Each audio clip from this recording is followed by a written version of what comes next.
কেমন আছেন আপনারা? ফিরে এলাম তৃতীয় ভিডিও পোস্টিং নিয়ে।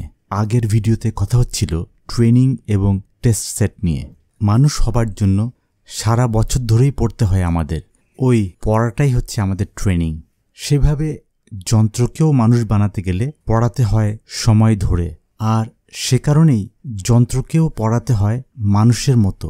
যন্ত্রকে পড়াবার বই খাতাই হচ্ছে ট্রেনিং ডেটা। পড়াশোনা তো হলো, কতটুকু জানলাম সেটার পরিমাপ কি, কতটুকু শিখলাম সেটা জানার জন্যই এলো পরীক্ষা। পরীক্ষাগুলোই আমাদের জীবনের টেস্ট। আমাদের মেশিন লার্নিং মডেলটা কত ভালোভাবে কাজ করবে সেটা জানার জন্যই এই টেস্ট সেট। বইয়ের প্রশ্ন পাল্টে যেভাবে পরীক্ষার প্রশ্ন বানানো হয়, টেস্ট ডেটাকে একইভাবে আলাদা হতে হয় ট্রেনিং ডেটা থেকে।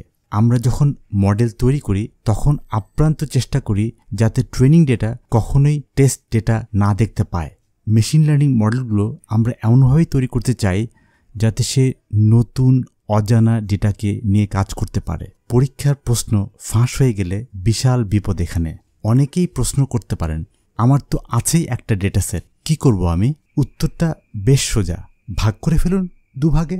আমাদের বই খাতার মতো বড় অংশটাই হবে ট্রেনিং সেট, আর ছোট অংশটাই আমাদের পরীক্ষার প্রশ্নের মতো টেস্ট সেট। ফিরে আসি আমাদের টাইটানিক ডেটা সেটে। train.csv ফাইলটা খুললেই দেখা যাবে এখানে প্যাসেঞ্জার আইডি আছে 1 থেকে 891 পর্যন্ত। test.csv ফাইলটা খুললেই বুঝতে পারবেন ব্যাপারটা। এখানে প্যাসেঞ্জার আইডি আছে 892 থেকে 1309 পর্যন্ত। মানে ক্যাগলের এই ট্রেনিং এবং টেস্ট ডেটাসেট একটা ডেটাসেটই ছিল। আগেই বলেছিলাম এখানে টেস্ট ডেটাসেট থেকে উত্তরগুলো আগেই ফেলে দেওয়া হয়েছে। ছোট ডেটাসেটে প্রশ্ন ব্যাংকের মতো আগে থেকে প্রশ্ন জানার সম্ভাবনা থেকে যায়। প্রশ্নের উত্তর বেশি জেনে গেলে সেটাকে মডেলের ওভারফিটিং বলা যেতে পারে। ওই ঝামেলা কমানোর জন্য আরেকটা ব্যাপার আসতে পারে যেটাকে আমরা বলি ক্রস ভ্যালিডেশন।